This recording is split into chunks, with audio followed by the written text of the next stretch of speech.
دلیل مانگی یہ تو اور بات ہے، لیکن اگر کسی بندے نے اس کے اوپر دلیل مانگی اس سے کہ تو بتا تو نبی ہے، تیرے پاس دلیل کیا ہے؟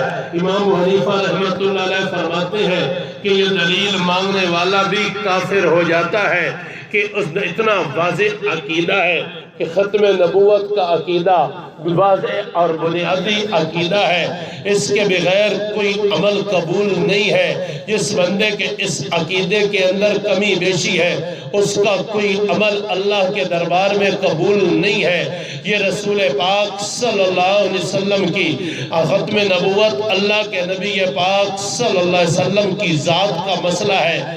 رسول پاک صلی اللہ علیہ وسلم کی ذات کے ساتھ یہ جڑا ہوا ہے۔ رسول پاک صلی اللہ علیہ وسلم نے فرمایا کہ میرے بعد 30 دجال آئیں گے اور وہ 30 کے 30 جھوٹے نبی ہونے کے دعویٰ کریں گے۔ تم یہ ذہن میں رکھو کہ میں اللہ کا آخری نبی اور رسول ہوں، میرے بعد اللہ رب العزت کسی کو کسی قسم کی نبوت نہیں دے گا۔ رسول پاک صلی اللہ علیہ وسلم کے دور میں اللہ کے نبی پاک صلی اللہ علیہ وسلم کی حیات مبارکہ میں اسود عنسی نے جھوٹی نبوت کا اعلان کیا۔ رسول پاک صلی اللہ علیہ وسلم نے فیروز دہلوی رضی اللہ عنہ صحابی کو بھیجا، اس نے جا کے اسود عنسی کو قتل کر دیا۔ رسول پاک صلی اللہ علیہ وسلم کے دور میں یمامہ کے رہنے والے مسلمہ نے، جو کذاب کے نام سے مشہور ہے، کذاب کہتے ہیں اعلیٰ درجے کا جھوٹا، تو مسلمہ کذاب نے بھی رسول پاک صلی اللہ علیہ وسلم کی زندگی مبارک میں مسلمہ کذاب نے رسول پاک صلی اللہ علیہ وسلم کے زمانہ میں نبوت کا اعلان کیا۔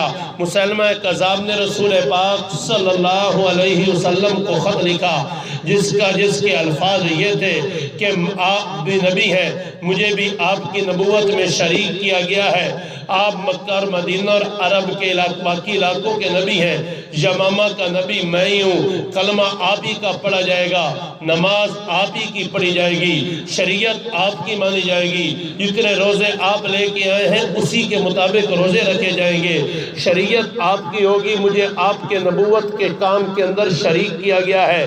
رسول پاک صلی اللہ علیہ وسلم نے اس کا خط پھاڑ دیا اور رسول پاک صلی اللہ علیہ وسلم نے فرمایا کہ اگر قاصد کا قتل جائز ہوتا تو جو یہ تیرا خط لے کے آیا تھا اسے میں قتل کر دیتا، کہ میرے بعد کوئی نبی نہیں ہے۔ رسول پاک صلی اللہ علیہ وسلم، آپ ذہن میں رکھنا کہ مسلمہ کذاب نے رسول پاک صلی اللہ علیہ وسلم کو خط میں کیا لکھا کہ آپ بھی نبی ہیں، میں بھی نبی ہوں، میں آپ کے نبوت والے کام میں شریک ہوں، نمازیں آپ کی، روزے آپ والے، شریعت آپ والی، اذان آپ والی، حج آپ والا، اذان کے اندر آپ ہی کے الفاظ استعمال ہوں گے، نماز ہوئی آپ والی پڑھی جائے گی، لیکن مجھے آپ کے نبوت والے کام میں شریک کیا گیا ہے۔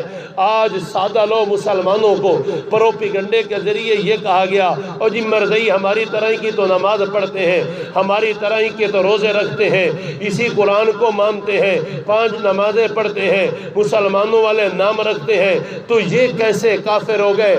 جو بندہ رسول پاک صلی اللہ علیہ وسلم کے بعد کسی قسم کی نبوت کا ذہن رکھے، اللہ کے نبی پاک صلی اللہ علیہ وسلم کے بعد کسی کو کسی قسم کا نبی مانے، ذلی اور بروزی کے فلسفے میں کھیرے، وہ کروڑ بار نہیں عرب بار خانہ کعبہ کی چھت پہ کھڑے ہو کے بھی کلمہ پڑھے، لیکن رسول پاک صلی اللہ علیہ وسلم کی ختم نبوت کے بارے میں ذرا بھی تردد رکھتا ہو، وہ کافر ہے، وہ کافر ہے، وہ دنیا کا سب سے بدتر کافر ہے۔ اس بات میں آخر میں آؤں گا کہ مرزائی دنیا کے ہر کافر سے بڑھ کر کافر ہے، مرزائی سکھ سے الگ کافر ہے، ہندو سے الگ کافر ہے، عیسائی سے الگ کافر ہے۔ تو مسلمہ کذاب نے بھی یہی خط لکھا تھا، رسول پاک صلی اللہ علیہ وسلم کے دور میں لکھا تھا، اللہ کے نبی کی زندگی کے آخری سال تھے اور مسلمہ کذاب نے یہ لکھا تھا، نماز آپ والی، اذان آپ والی، حج آپ والا، شریعت آپ والی، مجھے آپ کی نبوت نبوت میں شریک کیا گیا ہے۔ رسول پاک صلی اللہ علیہ وسلم نے اس کے خط کے ٹکڑے کر دیے اور یہ الفاظ نبوت کی زبان نے فرمائے کہ اگر قاصد کا قتل کرنا جائز ہوتا تو میں اس کو قتل کر دیتا۔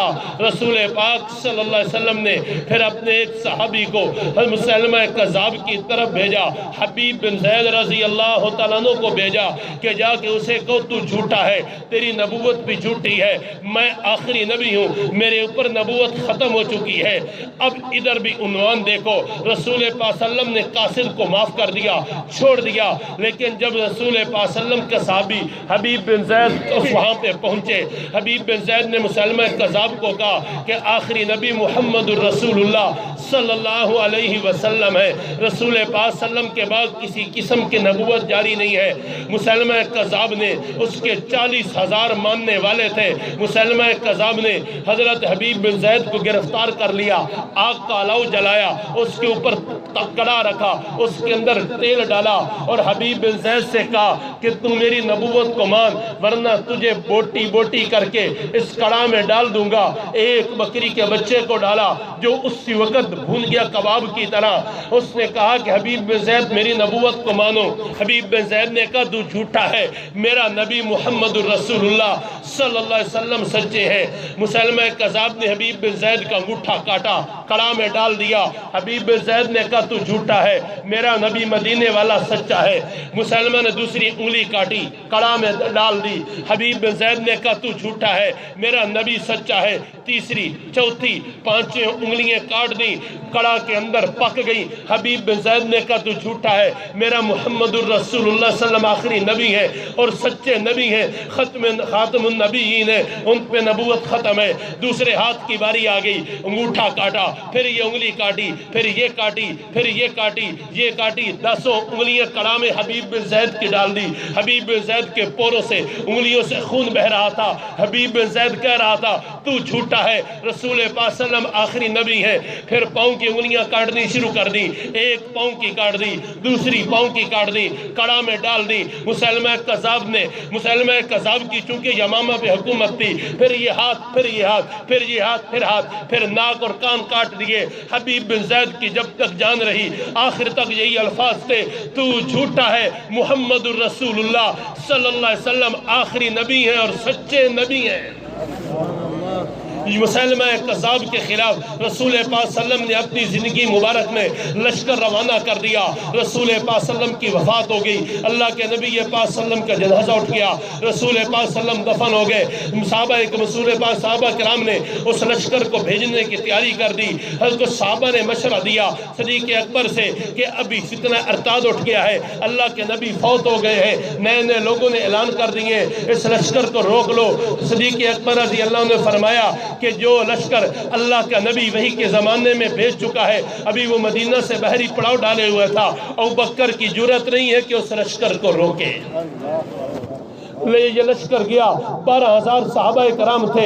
رسول پاک صلی اللہ علیہ وسلم کی ختم نبوت کی جنگ، اللہ کے نبی کی ختم نبوت کے تحفظ کی جنگ سب سے پہلے صدیق اکبر رضی اللہ عنہ کے دور میں لڑی گئی۔ یہ 12,000 کا لشکر تھا۔ مسلمہ کذاب کا لشکر ایک حدیث کے مطابق 40,000، دوسری حدیث کے مطابق 35,000 کا تھا۔ پہلے 2 سپہ سالار مسلمہ کذاب کا مقابلہ نہ کر سکے، پھر حضرت صدیق اکبر نے خالد بن ولید رضی اللہ تعالیٰ کو بھیجا اور اس نے جا کر وہاں پہ فتح کیا۔ مسلمہ کذاب کے لشکر کے 18,000، دوسری روایت کے اعتبار سے 12,000 آدمی قتل ہوئے اور صحابہ کرام 1200 صحابہ کرام شہید ہوئے۔ اس جنگ کے اندر 700 حافظ اور قاری صحابہ کرام شہید ہوئے۔ رسول پاک صلی اللہ علیہ وسلم نے اپنی زندگی مبارک میں 27 کے 28 غزوات لڑے ہیں، بدر و احد اور غزوہ حنین، غزوہ احزاب، خندق، بڑی بڑی جنگیں لڑی ہیں۔ رسول پاک صلی اللہ علیہ وسلم کی 23 سال میں جتنی جنگیں لڑی گئیں 27 یا 28، ان میں 259 صحابہ 259 صحابہ صرف شہید ہوئے ہیں، اور جو اللہ کے نبی کی ختم نبوت کے تحفظ کے لیے جنگ لڑی ہے اس میں ایک ہی جنگ میں 1200 صحابہ شہید ہوئے ہیں۔ صدیق اکبر نے بتا دیا کہ ختم نبوت کے تحفظ کی جنگ کتنی بڑی جنگ ہے۔ 1200 صحابہ نے جان کا نذرانہ پیش کیا ہے اللہ کے نبی پاک صلی اللہ علیہ وسلم کی ختم نبوت کے لیے، کیونکہ ختم نبوت اسلام کا بنیادی اور اساسی عقیدہ ہے۔ اگر ختم نبوت کا عقیدہ نہیں بچتا، اللہ کا قرآن نہیں بچتا، دین نہیں بچتا، شریعت نہیں بچتی، کیونکہ ختم نبوت کا مسئلہ اللہ کے نبی کی ذات کے ساتھ جڑا ہوا ہے۔ باقی نماز، روزہ، حج یہ اعمال ہے، یہ اللہ کے نبی پاک صلی اللہ علیہ وسلم نے یہ اعمال کیے ہیں۔ اعمال نیچے ہے، ذات اوپر ہوتی ہے۔ یہ میرے کپڑے ہیں، میں کچھ پڑھا ہے، یہ میری صفات ہے، یہ میری ذات سے نیچے ہے، ذات اوپر ہوا کرتی ہے۔ ایسے ہی رسول پاک صلی اللہ علیہ وسلم کی ختم نبوت کا مسئلہ اللہ کے نبی کی ذات کا مسئلہ ہے۔ اللہ کے نبی کی ذات اوپر ہے، جہاد نیچے ہے، حج نیچے ہے، نماز نیچے ہے، روزہ نیچے ہے، مسواک نیچے ہے۔ کوئی بندہ ادنا سے نبی کی مسواک کی سنت کی بے ادبی کرتا ہے، آپ بلا ٹوک مفتی سے پیچھے بغیر کہتے ہیں اللہ کے نبی کی مسواک کی توہین کی ہے، یہ کافر ہو گیا ہے۔